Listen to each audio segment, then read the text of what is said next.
네, 학습 모듈 1-4 중도 퇴사자의 근로소득 정산.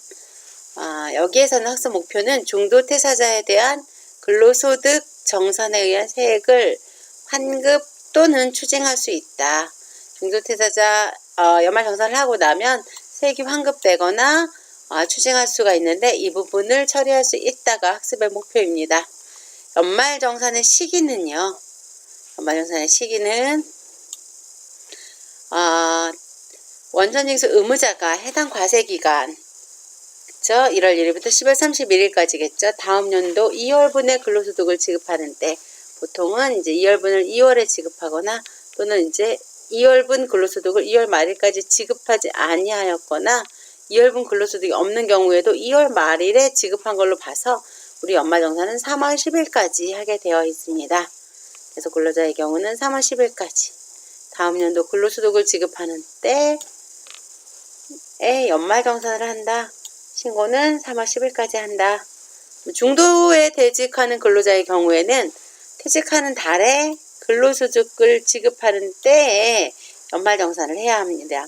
근로자는 퇴직하는 달에 급여를 받기 전에 원천징수 의무자에게 근로소득자 소득 세액공제 신고서와 해당 근무기간 동안에 지출한 소득 세액공제 영수증을 제출합니다. 하지만 물론 실제로는 이런 것들을 하나도 없다라는 관조하에 퇴직소득은 연말정산하는 경우가 많습니다.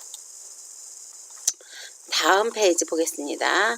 여러분 지금 페이지 어디 하는 줄 아시죠? 22페이지 지나서 23페이지입니다. 연말정산하는 절차는 실제로 여러분들이 일용직 근로소득에 대해서 원천징수 계산할 때 일부 보셨겠지만 연말정산 절차는 총급여에 즉 연봉입니다. 여러분 급여, 상여, 수당 그리고 인정상여까지를 합한 거에서 비과세되는 소득을 뺀 나머지가 총급여입니다. 총급여 지급액에서 비과세 소득을 뺀 나머지를 우리가 총급여라고 하고요. 거기에서 근로소득 공제를 뺀 거를 근로소득 금액이라고 합니다. 여러분 앞에서 근로소득 공제에 대해서 배우셨죠? 그래서 몇 페이지냐면 여러분 책에 16페이지를 참조해서 보시기 바라겠습니다. 16페이지를 참조해서 본다. 보면 그 다음에 이제 근로소득 금액이 계산됩니다. 총급여액에서 근로소득 공제를 빼면 근로소득 공제는 여러분 책에 보셨던 것처럼 500만원 이하는 총급여액의 100분의 70. 그 다음에 500만원, 1500만원 이하 350만원 플러스 500만원을 초과하는 금액의 100분의 40. 여러분 교재 16페이지에 근로소득 공제의 표를 보고 여러분 보시면 될 것 같습니다. 그렇게 계산한 근로소득 공제를 빼면 근로소득 금액이 나옵니다. 거기에서 기본공제와 추가공제, 연금보험료 공제, 특별소득공제, 그 밖에 소득공제, 그 다음에 소득공제 한도액 추가를 더해주고 그렇죠. 이런 걸 다 뺀 다음에 한도를 넘는 소득공제 한도를 더하게 되면 근로소득, 종합소득 과세 표준이 되고요. 거기 기본 세율을 곱하면 산출세액이 나옵니다. 거기에서 그러면 위에 이제 인적공제부터 보겠습니다. 인적공제는 여러분이 그 부양가족 등록할 때도 보셨던 것처럼 경로우대공제, 장애인공제, 부녀자공제, 한부모공제이고요. 학습 모듈에서는 실제로 5페이지에 보면 경로우대자 공제는 기본공제 대상자가 만 70세를 넘는 경우 한 명당 연 100만원을 공제해 주는 걸 이야기했었고 장애인은 기본공제 대상자가 장애인인 경우에 한 명당 연 200만원을 공제해 줍니다. 부녀자 공제는요. 근로소득 금액이 얼마? 3천만원 이하인 근로자가 다음에 어느 하나에 해당하는 경우 보면 지금 여러분 학습 모듈 5페이지에서 우측 상단에 추가 공제 요건과 금액에 대해서 학습하고 있는 거고요. 배우자가 있는 여성 근로자인데 연봉이 3천만원 이하인 근로자 또는 배우자가 없는 여성 근로자가 기본공제 대상 부양가족이 있는 세대주를 한 명당 연 50만원 부녀자 공제는 연 50만원만큼 부녀자 공제를 해주게 됩니다. 그 다음에 추가로 한부모 공제는 보시는 것처럼 한부모 공제는 배우자가 없는 자로서 한부모인 경우죠. 기본공제 대상인 직계 비속 이제 자녀들이 있거나 또는 입양자가 있는 경우에 이제 한부모 공제를 받게 되는데요. 실제로 부녀자 공제와 한부모 공제는 주의하셔야 되는 게 중복 공제가 안 됩니다. 중복 공제가 안 된다라는 걸 여러분 참고로 아시면 되겠습니다. 그 다음에 연금보험료 공제입니다. 연금보험료 공제. 연금보험료 공제. 이거는 이제 여러분들이 연금보험료 공제는 따로 한 번 더 설명을 드리겠지만, 연금보험료 공제는 이제 여러분이 급여에서 연금보험에 대해서 공제한 그 내용입니다. 그래서 우리가 연금보험료는 실제로 자기 구간값의 4.5%만큼을 원천징수하게 되는데, 그 원천징수한 그 연금보험료에 대한 공제이고요. 특별소득 공제는 보험료 공제, 주택자금 공제, 기부금 공제, 기부금제 2월분을 여기 특별소득 공제에서 해주게 되고요. 2월분을 포함해서. 그 밖의 소득 공제에는 개인연금저축, 소기업, 소상공인 공제 부금, 주택 마련저축, 중소기업 창업투자조합 출자 등, 그 다음에 이제 신용카드 등 사용금액 공제, 우리자주조합 출연금, 고용유지 중소기업의 근로자 목돈 안 드는 전세이자 상한액, 장기 집합투자증권 저축이라고 되어 있습니다. 그 밖의 소득공제 내용이 있고요. 그러고 나면 이제 각각의 인적공제를 빼주고 이런 소득공제 사항을 빼주고 나면 연금보험료 공제한 다음에 나머지 소득공제를 빼주고 나면 종합소득 과세표준이 되고요. 과세표준에서 실제로 기본 세율을 곱해주게 되는데, 그것도 16페이지를 참조해서 보시면 될 것 같습니다. 그렇게 해서 기본 세율을 곱해서 산출세액이 나옵니다. 산출세액 이후에 세액 감면이나 세액 공제를 받게 되는데, 대표적인 게 근로소득 세액 공제 50만원 이하는 몇 프로? 55%, 50만원 초과분은 27만 5천원 곱하기 50만원 초과분의 30%만큼 공제를 해줍니다. 그 다음에 이제 자녀세액 공제, 6세 이하 다자녀 공제, 그 다음에 출생 입양세액 공제, 연금 특별세액 공제, 납세조합 공제, 이 각각의 공제에 대한 부분들은 연말 정산을 할 때 여러분한테 상세히 설명을 드릴 거고요. 지금 구조만 보시면 돼요. 여러분 이건 외워야 되죠. 총 급여액에서 뭘 빼주면 근로소득 공제를 빼면 근로소득 금액이 된다. 거기서 인적공제와 연금보험료, 특별소득공제, 그 밖의 소득공제를 빼고 소득공제가 한도가 초과해서 공제받지 못한 소득공제 한도액을 더해주면 종합소득 과세표준이 나옵니다. 소득공제 한도 초과액을 더해주면 과세표준이 나옵니다. 과세표준에서 기본세율, 여러분 16페이지 기본세율표 나오죠. 곱해주면 산출세액이 나오고 거기에 세액 감면이나 공제를 빼주면 결정세액이 나옵니다. 요 구조 이해하시겠죠?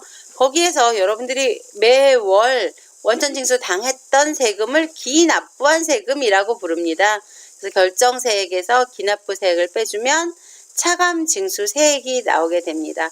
여러분들이 일단 연말정산은 나머지 각각의 공제도 중요하지만 이 기본적으로 총급여액에서 근로소득 공제를 빼고 공제를 빼게 되면 근로소득 금액이 나오고 인적공제와 연금보험료, 특별소득, 그 밖의 소득공제를 빼주고 소득공제 한도액을 더해주면 종합소득 과세표준이 나온다. 거기에 기본세율을 곱하고 나면 산출세액이 나오고 그 나온 산출세액에서 세액 감면이나 공제를 빼주고 나오면 결정세액이 나오더라. 그 결정세액에서 이미 납부한 세액, 즉 원천징수 당한 기납부세액을 빼주고 나면 차감징수세액이 나오게 됩니다. 그러니까 이런 연말정산 절차에 의해서 결정세액이 결정되는데 본인이 납부한 게 더 많으면 원천징수 당한 게 더 많으면 환급세액이 나오는 거고요. 기납부한 게 작으면 차감징수세액이 나오게 됩니다. 이 점 유념하시기 바라겠습니다. 그래서 연말정산 그 구조에 대해서 잠깐 여러분 보셨는데요. 일단 중도퇴사자 근로소득 정산하기는 상기와 같은 내용이 포함되어 있지만 실제로 특별공제나 기타 소득공제 등이 없다라고 봐가지고 굉장히 쉽게 연말정산할 수 있습니다. 일단 수행하는 순서는 지금 표시되어 있는 1, 2, 3입니다. 중도 퇴사자의 근로소득 원천 징수부 뭐를 찾는다? 근로소득 원천 징수부를 확인해서 총급여 얼마, 그 다음에 비과세소득 얼마. 그쵸? 총급여는 급여 지급액에서 비과세소득을 뺀 걸 총급여액이라고 하고요. 원천 징수세액을 함께 정리해서 연말정산 프로그램에 반영해준다. 중도 퇴사자로부터 정산에 필요한 증빙서류를 받아서 공제 요건이 적정한지 확인하고 서류 및 자료 보완이 필요한 경우 요청하도록 한다. 보통의 실무에서는 이렇게 정산에 필요한 증빙서류를 받아 공제 요건이 적정한지를 확인하고 까지는 하지 않고요. 기본 공제만 있다라고 보고 인적 사항에 관련된 공제만 보통은 받게 됩니다.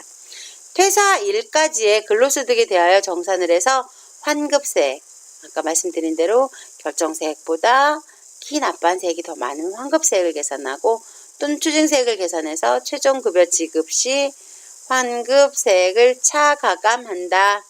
네, 프로그램에서 잠깐 살펴보면 지금 이 내용을 하기 전에 프로그램을 가지고 잠깐 보겠습니다.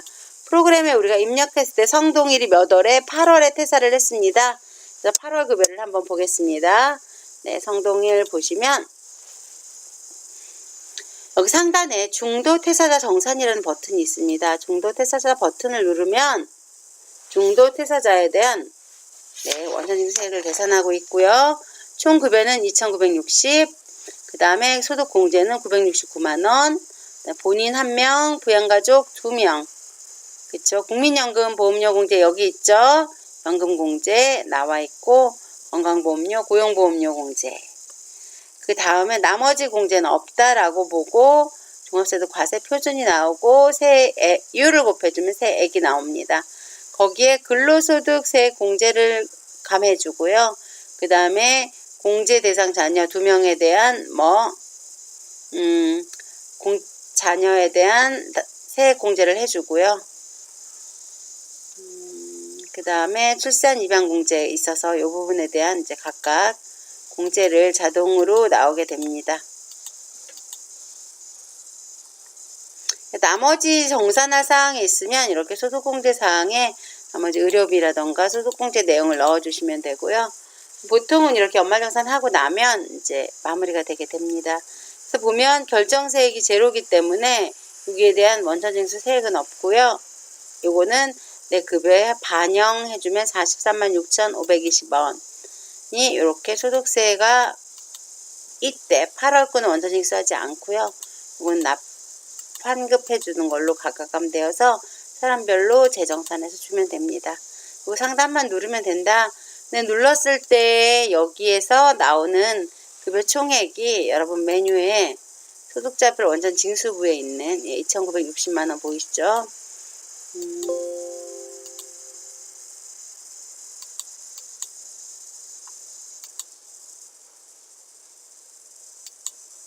네, 여기 2,960만원 보이시죠, 여러분?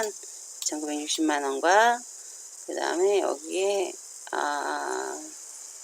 보시면 80만원 자가운전, 그래서 합한 240만원은 제출하지 않는 그 비과세에 해당합니다.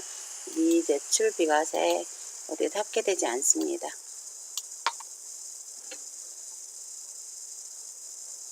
네, 확인하셨습니다. 즉 여러분 지금 보신 것처럼 프로그램을 통해서 굉장히 쉽게 연말정산을 중도자 퇴사자의 연말정산을 했는데요. 실제로 보시면 급여와 소득세와 지방소득세, 급여 총계는 1,470만원이고요. 소득세는 기납부한 소득세는 125,940원이 되겠죠. 그 다음에 연금보험료 66만 1,500원, 건강보험료, 고용보험료까지를 보시면 실제로 요거에 대해서 급여를 계산했을 때 수행 결과는 결정세액 9,280원이 나옵니다. 이때는 이제 납부하지 않고요. 납부하지 않고 일단 현 근무지에서 납부한 게 125,940원이기 때문에 차감징수할 세액은 116,660원이다. 이렇게 여러분이 세액명세 작성을 하시면 됩니다. 여러분들 동일하게 넣으시면 이렇게 금액이 뜰 거예요. 네, 여기까지 중퇴자에 대한 연말정산을 완료했습니다. 수고하셨습니다.